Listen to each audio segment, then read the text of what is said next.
자, 예수께서 가라사대, 오늘 8번째 설교가 되겠고요. 예수님께서 말씀하신 팔복 중에서는 6번째가 되겠습니다. 마음이 청결한 자는 복이 있나니 저희가 하나님을 볼 것이며 라는 그런 말씀이지요. Pure in heart, 마음이 청결하다. 그래서 저 그림을 한번 골라봤습니다. 무슨 화장품 광고가 아니고요. 아주 맑은 물에 이렇게 그냥 맑은 물을 상징해서 제가 저 그림을 한번 생각해 보았습니다. Pure in heart, 마음이 깨끗하다는 그런 말이죠. 여러분 어떻습니까? 마음이 청결한 자는 복이 있다. 그러니까 that's me, 그런 생각이 드세요? 아니면 어떻게 예수님께서 말씀하신 이 복은 다른 것보다도 더 나와 좀 거리가 멀다, 이런 생각을 혹시 안 하시나요? 심령이 가난한 자, 애통하는 자, 온유한 자, 의에 줄이고 목마른 자, 긍휼히 여기는 자, 물론 그것도 쉬운 것은 아닙니다만은 청결한 자가 복이 있다라고 하면은 마음 가운데 조금 찔리는 것이 누구나 다 있을 것입니다. 그래서 이 말씀을 준비하면서 마음이 청결하다고 말씀하신 예수님의 뜻이 무엇일까 깊이 묵상을 하는 중에 첫 번째로 깨달은 진리가 있었어요. 그것은 내 힘 가지고는 청결할 수가 없고, 그렇지만은 하나님, 예수님의 은혜와 성령님의 역사로 마음이 청결하게 된 자, 내 힘으로는 아니지만은 하나님의, 예수님의 은혜와 성령의 강한 역사로 인해서 내 마음 가운데 더러운 모든 것들이 다 씻겨지고 깨끗하게 된 자는 복이 있다라는 그런 말씀으로 이해를 했습니다. 처음부터 마음이 청결한 자는 없습니다. 본래 인간의 마음 속에는 온갖 더러운 것들로 가득 차 있습니다. 인정하기는 좀 싫지만 그러나 그것이 현실인 것 같아요. 우리의 마음을 들어보면 마음이 청결한 자가 청결해야 된다고 그러는데 마음 가운데 찔림이 있는 것은 다 누구나 마찬가지인 것 같아요. 그래서 우리의 마음 가운데 청결하지 못한 것이 있다. 이것은요, 누구나 다 아는 얘기죠. 제가 쉬운 영어로 한번 얘기해 볼까요? I know, you know, 피차 know. 초창기 한국 교회에서 중요한 전도지로 아주 사용되었던 그런 전도지가 있어요. 그 전도지의 이름이, 타이틀이 박군의 심정이다 라고 하는 그런 책이에요. 전도지예요. 옛날에 인쇄가 된 것이기 때문에 조금 이렇게 좀 유치하게 보일 수도 있어요. 그리고 또 박군의 마음이라고 그래서 박군만 저런 마음을 가지고 있는 게 아니에요. 우리 모두 다 안군의 마음이라고 해도 좋고 김군의 마음이라고 해도 좋고, 모든 인간의 마음을 대표하는 그와 같은 것을 박군의 심정이라고 그렇게 한 전도지가 있었어요. 이 전도지는요, 한국 교회가 나온 위대한 부흥사 가운데 한 분이셨던 이성봉 목사님, 이성봉 목사님이 아주 가는 곳마다 놀라운 심령 부흥의 역사를 일으켰던 목사님으로 아주 알고 있어요. 근데 그분이 1900년에 태어나셔서 65년도에 돌아가셨으니까 일제시대를 다 지내시고, 그리고 또 한국 전쟁도 다 겪으시고, 여하튼 한국 역사의 가장 격변기, 가장 어려웠던 때를 지내셨던 목사님이시죠. 그런데 또 한국 교회의 입장에서 보면은 그때가 선교사들이 와서 복음을 전한 이후에 한국 교회가 막 이렇게 부흥하던 그런 때였어요. 특별히 이렇게 하나님께서 귀한 종들을 통해서 부흥의 역사를 이루시는데, 이분이 가는 곳마다 놀라운 그런 그 심령 부흥의 역사를 일으키는데, 그가 늘 전했던 이야기들을 이렇게 한 책으로 모아놓은 게 있었어요. 그것이 명심도라고 하는 그런 책입니다. 도신명이라고 읽으면 안 돼요. 옛날에는 이렇게 읽었으니까 명심도, 밝을 명자에 마음심자를 쓰고, 그래서 이 인간의 마음을 한번 밝히 알 수 있도록 그림으로 그려놓았다, 뭐 그런 뜻이 되겠습니다. 명심도. 이 명심도에 인간의 마음 상태를 이렇게 그림으로 설명을 해놨는데요, 얼마나 이 전도지가 이 말씀이 가는 곳마다 파워풀했는지, 저것을 이제 전도지로 만들자고 하는 그런 이야기들이 있어서 그 전도지를 만들려고 하는데 돈이 있어야지. 옛날에 한국 교회들이 돈이 많이 없었잖아요. 그래서 우리가 많이 복음의 빚을 진 것 같아요. 자료를 찾아보니까 저 명심도를 중심으로 해가지고 박군의 마음이라고 하는 심정이라는 전도지를 100만 장을 만들었는데요, 1955년에 100만 장을 만들었어요. 와, 굉장하죠? 그 모든 돈을 미국의 선교단체에서 이렇게 도와주어서 저 전도지를 만들어서 많은 사람들에게 전도를 하였던 그런 책입니다. 소책자예요. 그 소책자는요, 특별히 예수 믿기 전의 인간의 마음과 예수 믿은 후에 변화된 인간의 마음을 여러 그림들로 이렇게 설명해 놓은 전도용 소책자가 되겠어요. 그 책에 보면은요, 예수 믿기 전에 인간의 마음을 다음과 같은 그림으로 이렇게 표시를 그려주고 있어요. 맨 처음에 나오는 명심도에 나오는 건 저게 컬러풀하지 않았는데요, 나중에 그걸 근거해서 저 다시 좀 그린 것 같아요. 그 마음 한구석에는요, 마음 한가운데는 사탄이 이렇게 딱 자리를 차지하고 있습니다. 그리고 그 옆에는요, 온갖 동물들로 상징된 더러운 것들로 가득 찬 인간의 마음을 묘사하고 있습니다. 저기 지금 동물이 7개의 동물이 있는데, 그 인간의 마음에 여러 가지 더러운 것들을 7가지 동물로 비유했는데 왜 7동물인가? 제가 생각해 보니까요, 혹시 뭐 그랬는지는 모르겠어요. 그런데 이 목사님이 잠언서 26장 25절에 있는 말씀에 근거해서 아마 저 그림을 그리셨을 것이다, 그렇게 제가 한번 생각을 해 보았습니다. 왜냐하면 잠언서 26장 25절에는 이런 말이 있어요. 그 말이 아무리 좋을지라도, 이것은 가로에 있는 것은 제가 쓴 말이고요, 사람들이 아무리 좋은 말을 한다고 하더라도 그 말을 믿지 말아라, 그렇게 얘기했어요. 왜냐하면 그 마음에 7가지 가증한 것이 있음이라 그랬습니다. 물론 이 성경의 7이라고 하는 얘기는 7이라는 정확한 숫자를 얘기한다기보다도 뭐 그냥 많다고 하는 것을 표현하기 위해서 쓴 말이기도 하지만은, 아마 이성봉 목사님이 그 7가지 가증한 것을 7동물로 이렇게 해서 인간의 마음에 그런 것들이 있다라고 그렇게 묘사를 한 것 같아요. 다시 한번 그 그림을 보여주시면요, 그 그림 가운데 개구리가 있습니다. 그 그림 가운데 개구리가 있죠. 저 위에, 오른쪽 위에. 그 개구리는요, 개굴 그러잖아요. 그렇죠? 그래서 인간이 그 헛된 말을 많이 한다는 거예요. 말로 짓는 죄가 많다는 거예요. 그래서 그 말로 짓는, 그 헛된 말을 많이 하는, 더러운 말을 많이 하는 그 말 때문에 인간이 더러워지는 그 인간의 죄성을 상징하고 있습니다.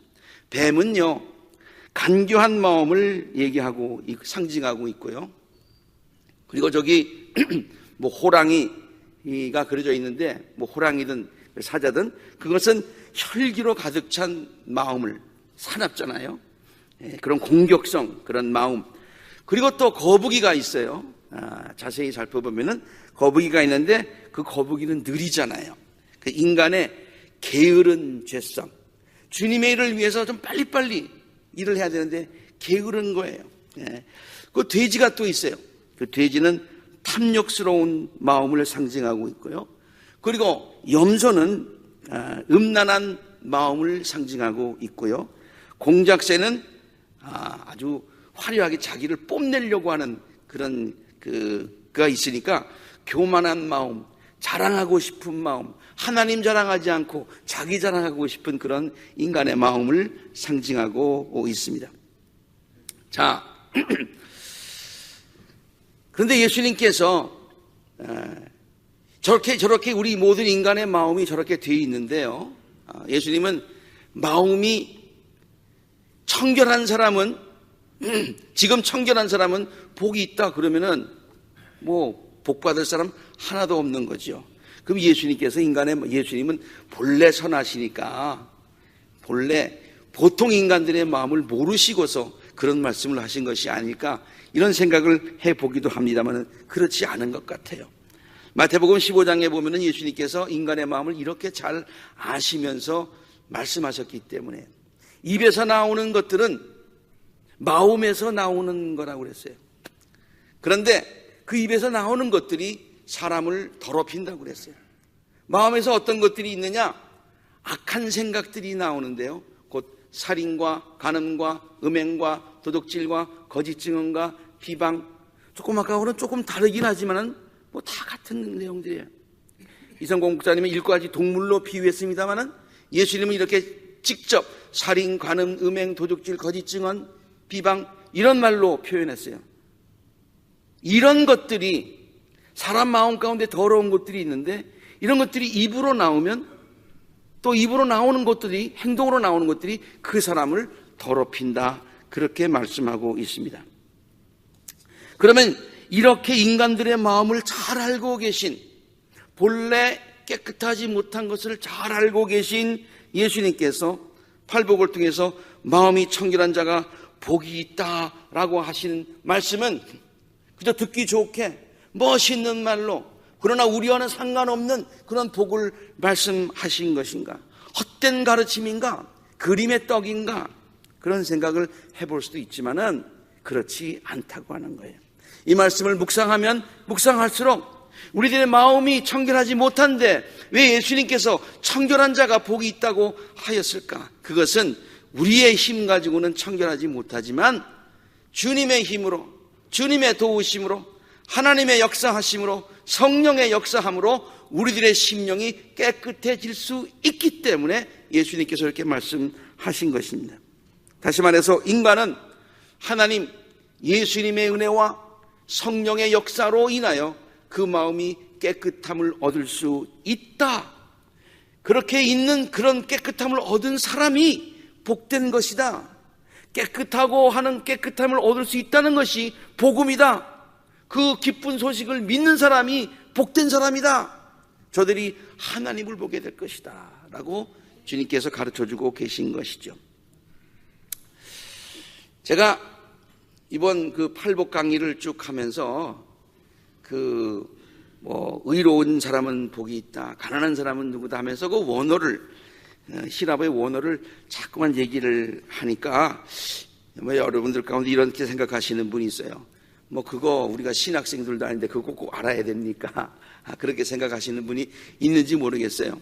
그런데 특별히 이 예수님께서 말씀하신 이 청결이라고 하는 이 단어의 원어는요, 꼭 한번 살펴볼 필요가 있는 것 같아요. 그래서 좀 어렵지만 한번 좀 들어보세요. 왜냐하면은 예수님께서 청결한 자는 복이 있다라고 말씀하신 그 본래의 말은 그냥 깨끗한 자가 복이 있다, 청결한 자가 복이 있다, 현재 청결한 자가 그전 자만이 복이 있다, 그런 뜻이 아니라는 거예요.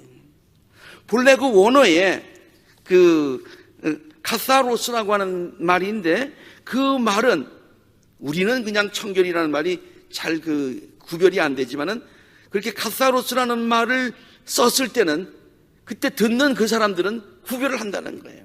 왜냐하면 본래 청결한 것이 아니라 그 단어는 물로 씻었거나 불로 태워서 정결하게 된 것. 특별히 하나님께 번제를 드릴 때에 이렇게 불로 태워서 불로 태웠기 때문에 정결하게 된 것, 그것을 카사로스라고 이렇게 부른다는 거죠. 그러므로 예수님께서 이 말씀을 하실 때에 우리는 그렇게 들을 수 있을까요? 마음이 청결한 사람은 복이 있다. 나 지금 청결하지 못한데?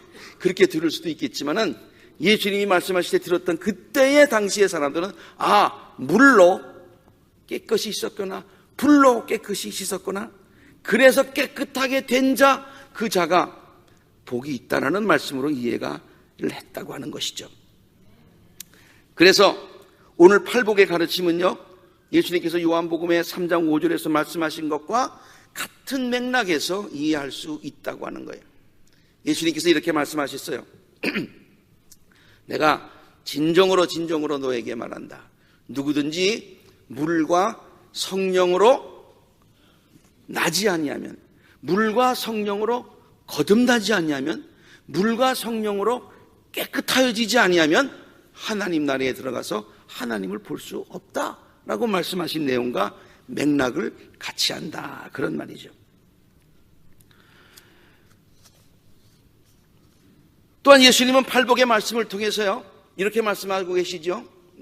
너희들이 깨끗할 수는 없지만은, 지금 깨끗하진 않지만은 물과 성령으로 깨끗하게 되면 너희들에게 복이 있는데, 좀 더 구체적으로 그럼 물과 성령으로 깨끗하게 된다는 말이 무슨 말이냐? 그것은 예수님을 통해서 깨끗하게 된다, 그런 얘기예요. 그걸 지금 팔복에서 가르쳐주고 계신 것이에요. 요한일서 5장 6절에 보니까 이런 설명이 있어요. 그는 물과 피를 거쳐서 오신 분이신데 그가 누구냐? 예수 그리스도시라는 거예요. 그는 다만 물로써 오신 것이 아니라 물과 피로 오셨다 그랬어요. 그래서 우리들을 물과 피로, 성령의 불로 깨끗하게 해주실 수 있으신 분이시다, 그런 말이죠. 우리들은 쫓아낼 수 없어요. 우리들은 제거할 수 없어요. 그런데 주님께서 쫓아주신다. 주님께서 정결케 하신다. 아까 그 명심도에 보면은요, 이 사실을 다음과 같은 그림으로 설명을 해주고 있죠. 제가 맨 처음에 보여드렸던 그림이 왼쪽 그림이에요. 온갖 사탄이 가운데 있고요. 그리고 그 온갖 더러운, 우리를 더럽게 하는 동물들로 가득 차 있는 인간의 마음.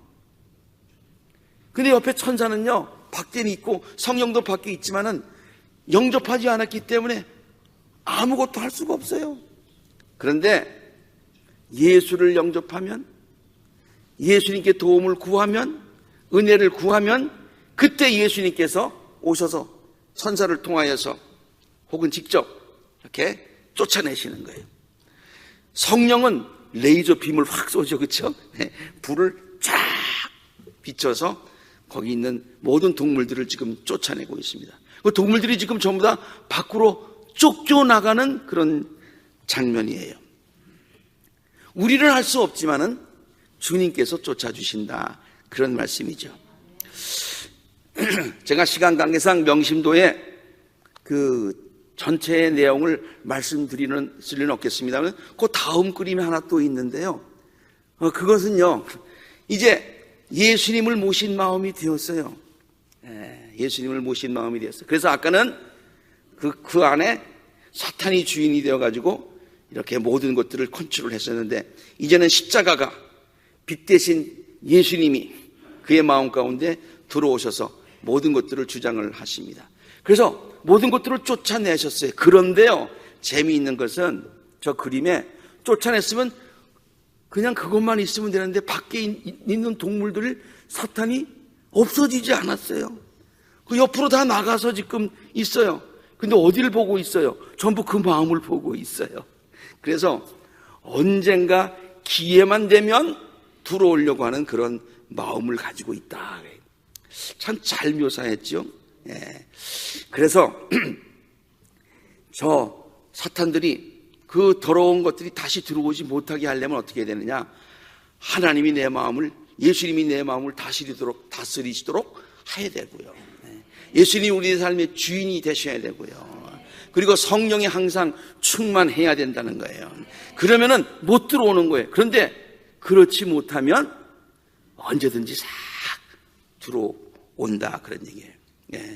그리고 예수님이 끝까지 다스리시면은 예수님이 우리를 죽어서도 천국으로 인도하시고, 나중에 이렇게 다시 사탄이 들어와가지고 지배를 하면은 이 책에서는 그걸 변절자라고 얘기를 했는데요.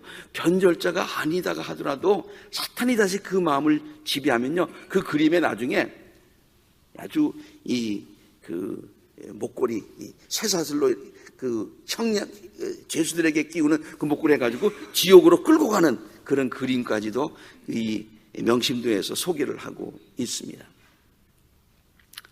아무튼 우리의 힘 가지고는 깨끗게 할 수 없었는데 주님께서 모든 것들을 깨끗게 하시고 모든 것을 쫓아내신다라는 그 명심도의 그런 가르침. 이건 물론 그 목사님이 만든 얘기가 아니라 성경에 있는 것을 그렇게 우리에게 그림으로 가르쳐 줬는데 그 그림 보면서 금방 생각나는 게 있었어요. 그것이 바로 오늘 두 번째 함께 읽은 요한복음의 말씀이에요. 예수님께서 성전에 들어가셨는데 그 성전이 지금 엉망이에요. 엉망이에요. 성전은 청결해야 되잖아요. 거룩해야 되잖아요. 그런데 하나도 깨끗하지 않아요. 하나도 거룩하지 않아요. 막 장사하는 사람들이 가득했어요. 동물들이 가득 있어요. 예수님께서 우리의 마음이 성경은 뭐라고 가르치고 있습니까? 고린도전서 3장 16절 누구든지 성전을 더럽히면 그 사람은 하나님께서 멸하시나니 너희들은 하나님의 몸은 하나님의 전이다. 그렇게 가르쳐 줬잖아요. 그렇죠? 요한복음 3장 16절만 기억하지 마시고 고린도전서 3장 16절도 기억하세요.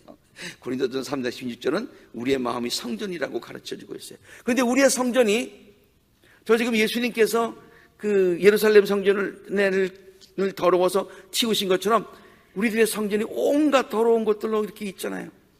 그런데 아무도 그것을 치울 수 없는데 예수님이 성전을 청결케 하셨듯이 주님께서 우리들의 삶에 오셔서 우리들의 삶을 깨끗하게 해주신다. 저는 그 그림이 생각나서 오늘 두 번째 본문 말씀으로 그렇게 정했던 것입니다. 다윗은요, 자기의 마음 가운데 온갖 더러운 것들로 가득 차 있음을 잘 알고 있었습니다. 나는 모태에서부터 태어날 때부터 내 마음 가운데 더러움이 있습니다. 내가 이것을 절대로 내가 치울 수가 없습니다. 깨끗하게 할 수가 없습니다. 그러니 주님께서 내 마음을 깨끗게 해 주시옵소서. 내 마음을 정케 해 주시옵소서. 그리고 내 마음 가운데 정한 마음을 새로 만들어 주시옵소서. 그렇게 다윗이 기도하고 있는 이유가 바로 거기에 있는 것이죠. 시편 51편에 있는 다윗의 기도를 몇 마디만 읽어보겠습니다. 주님께서 인자를 따라서 내게 은혜를 베풀어 주시고 주의 많은 긍휼을 따라서 내 죄악을 지워 주십시오. 제일 많이 쓰는 내 죄악을 지워달라는 말 가운데 인자, 은혜, 긍휼 이런 말들이 많이 있어요. 왜? 이것은 내 힘으로 되는 것이 아니라 하나님의 은혜로 되는 것이기 때문에 그래요. 나의 죄악을 맑게 씻어주시고 내 죄를 깨끗하게 제하여 주옵소서. 물은 나는 내 죄가를 나오니 내 죄가 항상 내 앞에 있나이다. 우슬초로 나를 정하게 하소서. 우슬초니까 무슨 다른 게 아니에요. 무슨 이슬 같은 게 아니에요. 우슬초는 이런 풀 같은 거예요. 그래서 그것을 이렇게 양의 피를 묻혀가지고 그 다음에 자기 집 앞에다가 발랐을 때에 이스라엘 백성들이 출애굽을 할 수 있었잖아요. 죽음의 사자가 지나갔잖아요. 뭘 보고 지나갔어요? 그 피를 보고 지나갔죠. 그러니까 우슬초는 피로 정결케 한다는 것을 상징하고 있는 말이에요. 근데 다윗이 이렇게 기도합니다. 아까 물과 피로 깨끗하게 된다고 그랬는데 우슬초로 나를 정결하게 하옵소서. 내가 정하리이다. 나의 죄를 씻어주소서. 내가 눈보다도 희어지겠습니다. 하나님이여 내 속에 정한 마음을 창조하여 주시고 내 안에 정직한 영을 새롭게 하여 주시옵소서. 우리 예수님께서 심령이 마음이 청결한 자는 복이 있다. 이 말씀을 듣고서 주님 다윗처럼 내 마음은 청결치 못합니다. 우리 인간의 본성이 그렇습니다. 그러나 주님 보고 싶습니다. 하늘나라에 가고 싶습니다. 복 있는 자가 되고 싶습니다. 그러니 주님의 은혜를 사모합니다. 주님 내 마음 가운데 오시고 그래서 모든 것들을 다 청하게 하여 주시옵시고 그리고 내 삶을 다스려 주셔서 다시는 더러운 것들이 나의 삶을 넘보지 못하도록 인도하여 주시옵소서. 주님 내 안에 정한 마음을 창조하여 주시옵소서. 그렇게 다 함께 기도할 수 있는 우리 모두가 되기를 간절히 바랍니다. 두 번째로 저는 예수께서 팔복에서 가르치신 이 말씀을 진실함이라는 관점에서 한번 생각해 보면서 그 말씀에 도전을 받았습니다. 진실함이라고 하는 것은 겉과 속이 같다고 하는 것이죠. 그래서 예수님의 말씀을요 쭉 자꾸만 되뇌는 가운데 심령이 마음이 청결한 자는 복이 있나니 마음이 청결한 자는 복이 있나니 하다가 첫 번째 포인트, 그 마음이 청결한 것은 내가 하는 것이 아니라 하나님의 은혜로 하는 것이다. 그러고 나서 계속해서 또 그 말씀을 묵상하다 보니까 어느 순간에 어느 말씀으로 그냥 넘어가냐면요 마음이 청결한 자는 복이 있나니가 마음까지 청결한 자는 복이 있나니라는 말로 그냥 어느 순간 탁 머리를 스치면서 와! 라는 그런 마음을 갖게 되었어요. 왜냐하면요 그 당시 율법 선생들, 바리새인, 서기관들 많은 사람들이 관심 있는 것이 있었어요. 그것은 하나님이 거룩하신 것처럼 거룩하게 되는 것이었어요. 근데 율법에서 가르치는 것을 지키다 보니까 어떻게 되면 외식하게 되었어요. 겉만을 꾸미게 되었어요. 그래서 겉으로 보기에 깨끗하면 깨끗한 거였어요. 그래서 예수님께서 말씀을 하실 때마다 책망하신 것이 있었어요. 심한 말씀까지 하시면서 책망하신 것이 있었어요. 그것이 뭐예요? 겉만 깨끗하구나. 겉만 깨끗하구나. 속은 더러운데 겉만 깨끗하구나. 예수님께서 책망하신 것이 바로 그것이었어요. 그래서 예수님께서 팔복을 가르치시면서 심령이 이 마음이 청결한 자는 복이 있다는 것은 첫 번째 포인트도 있지만은 그러나 예수님께서 그 당시 사람들에게 겉만 깨끗한 것이 아니라 마음까지 깨끗한 자가 복이 있다는 말씀을 하셨다라는 그런 마음이 제 마음 가운데 들었어요. 분명히 예수님은 그 생각 가지고 이 말씀을 하셨을 것이다. 겉만 청결한 것이 아니라 마음까지 청결한 자가 복이 있다. 이러한 자들만이 하나님을 볼 수 있게 될 것이다. 겉만 깨끗한 것, 외식이라고 합니다. 위선이라고 합니다. 위선은 위장된 선이라고 하는 것이죠. 예수님이 이것을 회칠한 무덤이라고 아주 겉으로 볼 때는 그래. 그러나 안으로 들어가면 썩은 냄새가 난다는 얘기예요. 양의 털을 쓴 늑대다. 그래서요. 저 그림을 보고서 깜짝 놀랐어요.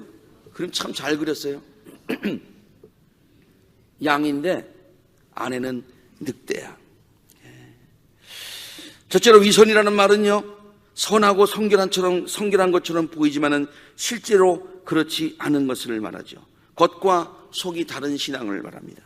두 번째로 위선적인 신앙이란 본질에서 멀어진 껍데기 신앙을 말합니다.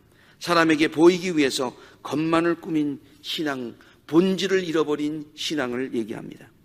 그래서 예수님은 이 팔복을 통해서 사람들에게 보이기 위해서 껍데기만 치장하는, 겉만 치장하는, 그래서 껍데기만 남아있는 신앙이 아니라, 본질을 잃어버린 신앙이 아니라 그 본질을 마음속 깊이 간직하고 있는 안까지 깨끗한, 안까지 꽉 찬, 골수까지 윤택한 그런 신앙을 가진 사람이 복되다, 우리에게 가르쳐 주신 줄로 믿습니다.